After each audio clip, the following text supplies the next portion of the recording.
Oh, the stream crashed for a second. Yeah. So the emulator basically froze, and well, not the emulator, the game froze, and the stream crashed at the same time. Thankfully, we can at least pick up where we left off. Wonderful. Really magnificent. Not. Baba. Twitch, you need somebody to actually like look into your servers and so that they could stop doing this.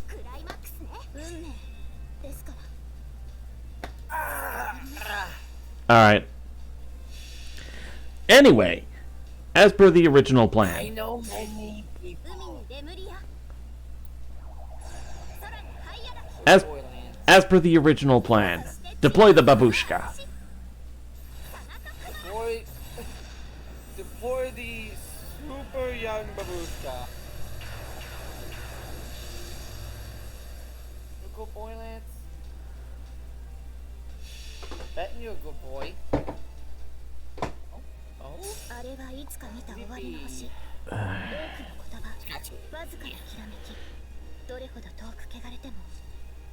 Twitch is weird.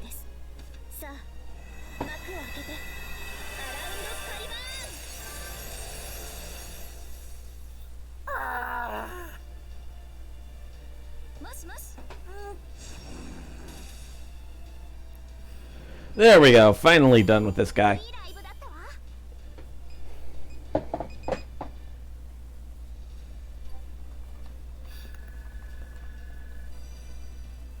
Hey, got a bond level with Anastasia. Good for you. Got a fair amount of QP from it too. Good for you, babe. Good for you. You're not jealous about the Grand Duchess, are you? About the who? Grand Duchess Anastasia. What about her? Never mind, just your reaction.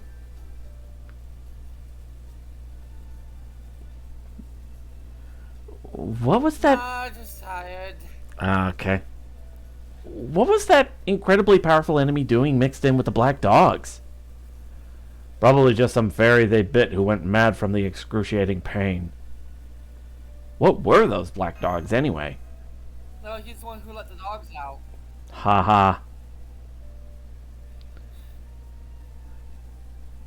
They're evil fairies that eat other fairies. Nobody's quite sure when they first showed up. The black dogs are the only kind of fairy that eats other fairies. Well, with one exception, anyway.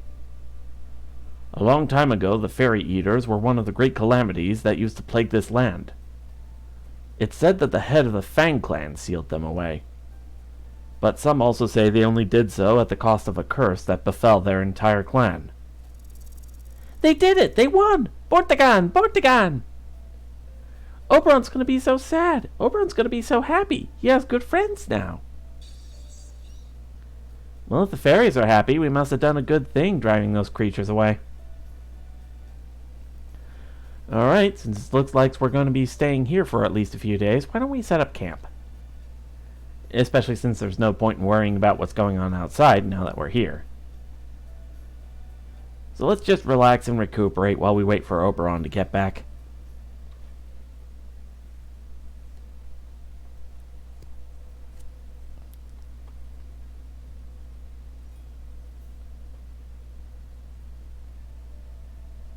Alright.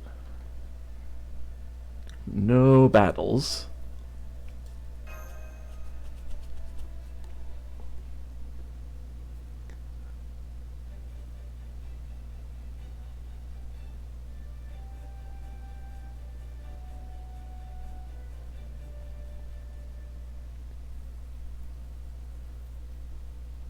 After dinner. You know, there's something I've been wondering about for a while now. How do fairy families work? I saw plenty of siblings in Salisbury, but I didn't see anyone who looked like a parent and child. Well, of course you didn't. Fairies come into existence independently of anyone else. The only siblings we have are when multiple fairies with similar attributes decide to call each other that. Or when they've all decided to stick together from the time they manifest, like the 7 fairies we saw yesterday.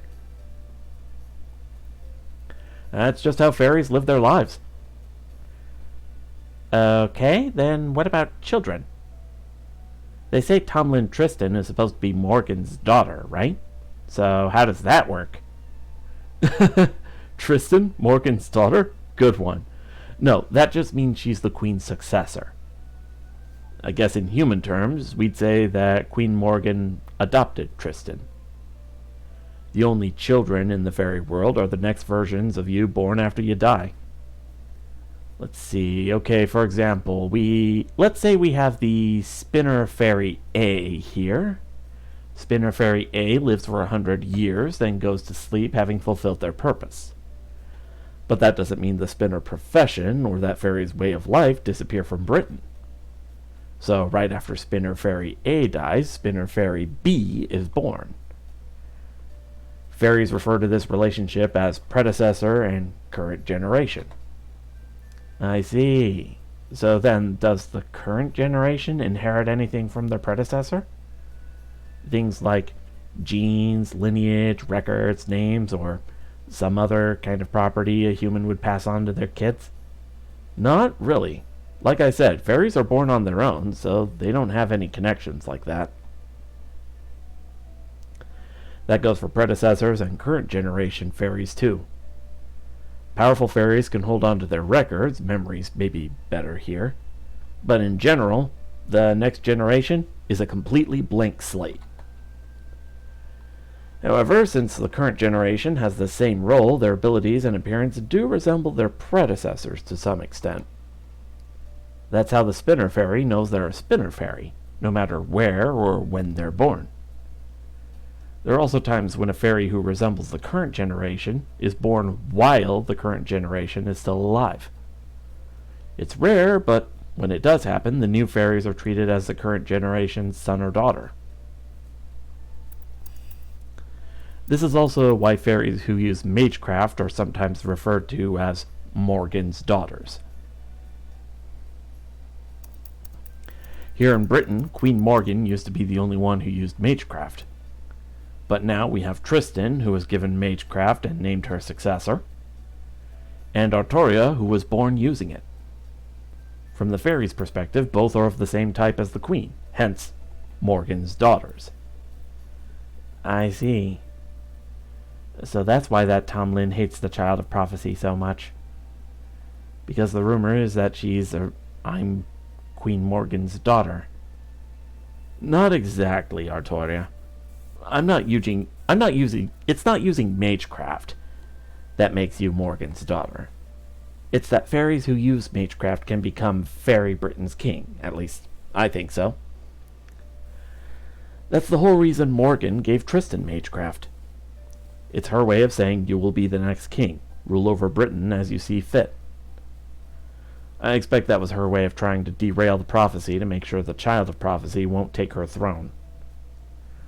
But then you and your natural magecraft show up, and now Morgan, or rather Tristan, is all, what's the real one doing here? That's probably why she went to pieces at the auction house. She couldn't handle the terror. You think so? I didn't think I was scaring her that much. I do, yes. Anyway, a confrontation with Tristan is pretty much inevitable. But don't worry, just relax and take it one step at a time. The fact that you use magecraft proves you're the Child of Prophecy, and that you're destined to defeat the Queen. No matter how powerful Morgan may be, or how formidable the Tomlin are, as long as you're the Child of Prophecy, you'll be Britain's savior. Just do what needs to be done, and the prophecy will be fulfilled. We're just here to help you. As long as you're around, Britain can, and more importantly, will, be saved. Even if some of us end up dropping out along the way. Oh, that's not ominous.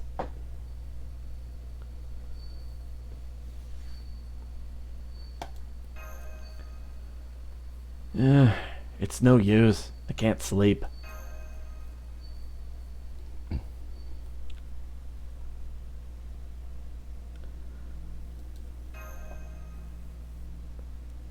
Too much on your mind to sleep?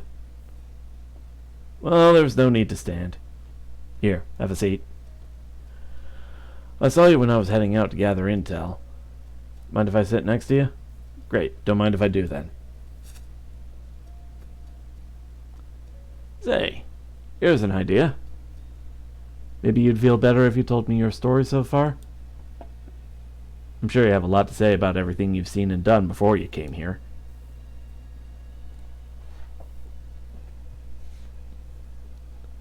I see.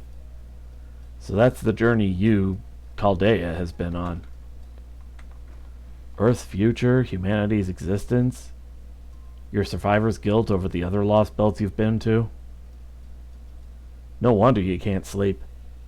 Especially given what you told me earlier. You're feeling guilty about the Child of Prophecy. Or maybe it's not guilt so much as alienation. Artoria is about to spill a lot of blood, but that has nothing to do with you. That's been your role up till now, and you've kept fighting even when it was hard. But you never had a choice, did you? Responsibility for it all rested entirely on your shoulders. Not here, though. Here you have to put it all on Artoria's shoulders. And now you don't know what to do with these feelings. You might even be feeling like a coward here. Since you can't forget that you have no intention of saving Fairy Britain. You may be right. You're more concerned about finding your lost companion. If something happened to Mash, you could never forgive yourself, right? Surprised I can tell all that? You're trying not to let it show, of course, but I can still see. But look at it this way. Let's say, hypothetically, Mash were about to go out into town alone and die in an accident. Would that be your fault?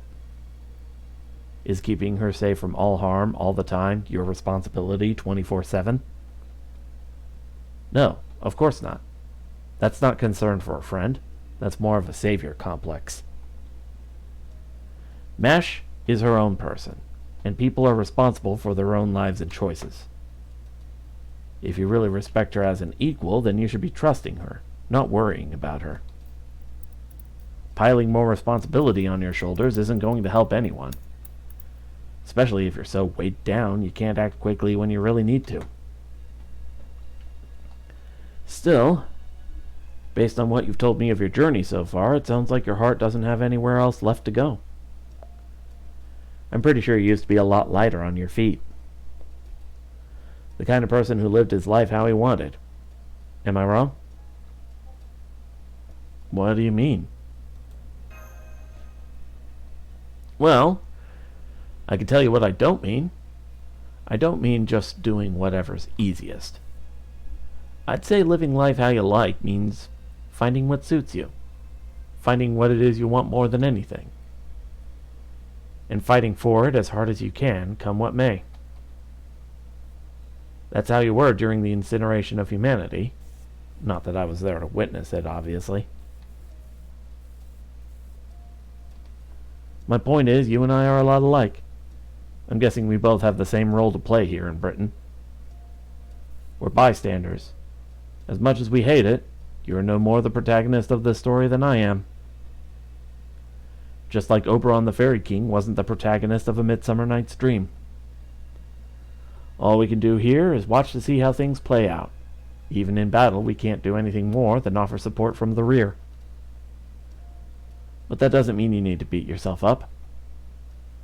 At some point, before this all ends, there will come a moment you have a crucial role to play. A time when no one else is around, and you'll have a chance to change how everything unfolds.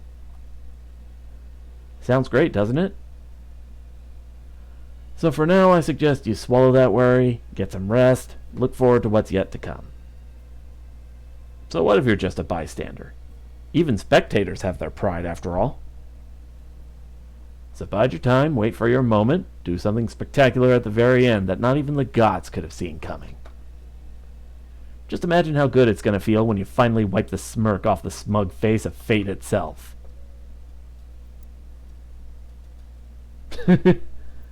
Thanks, Oberon. Not too sure what that was about, but I feel better now.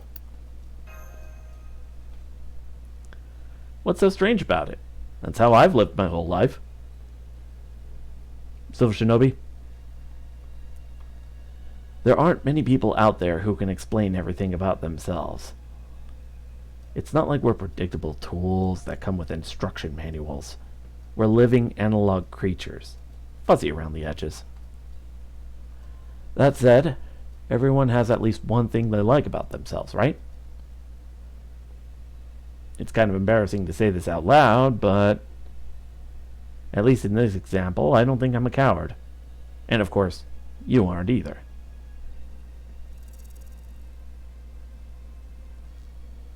Oh. Sorry about that, Blanca. I didn't realize I'd been talking so long. Let's go look for intel in Manchester tonight. It's about time we started investigating up north. Alright, I'd better get going then. I'll see you tomorrow night. I don't want to be the only one left out of the dinner fun after all. Hey, wait.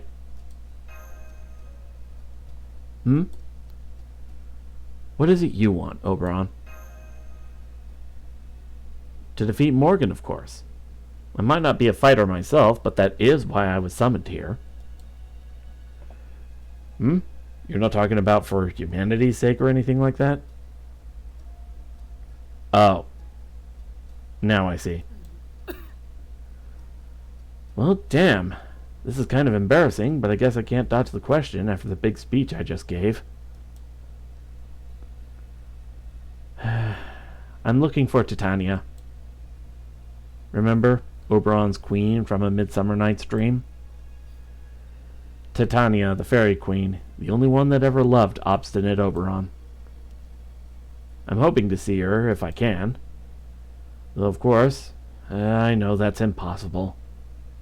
Titania's a fictional character. She doesn't exist in proper human history. She can only ever exist within the confines of a story. Gotta feel bad for the guy.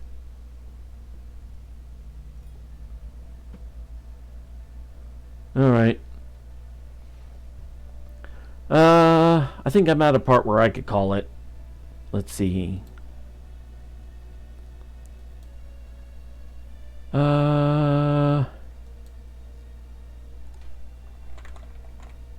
are we going to raid? And what are we going to raid with?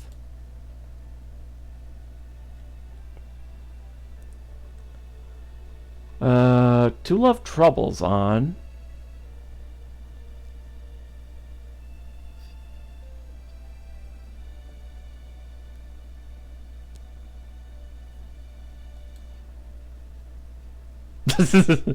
Okay.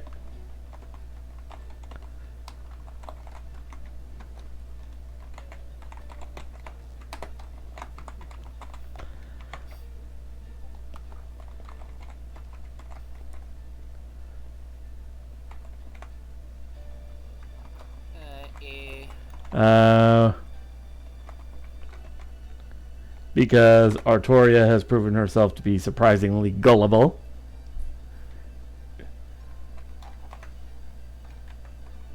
We're gonna raid with a Piccolo voice. Damn it, Artoria!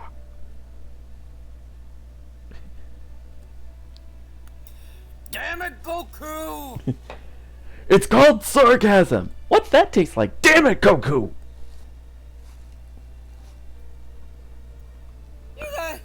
I still love the like just the I'm having major brain fart exchange. The exchange they had during the DBZ Kakarot playthrough. Come on, Dad. I'm trying to be so. It's called tact. Called tactics. Oh, I have tactics. Your mother loves my tactics. Way more than Vegeta's. Ouch. and then they got into a conversation about like how angry would how angry Goku would be if Vegeta cucked him versus how angry Vegeta would be if Goku cucked him. Jesus. They ended up being like Goku wouldn't care, but Vegeta would then. But if it happened to Vegeta, Vegeta would cut Goku out of spite. Alright, let's go ahead and raid to Love Trouble, and I will see y'all later.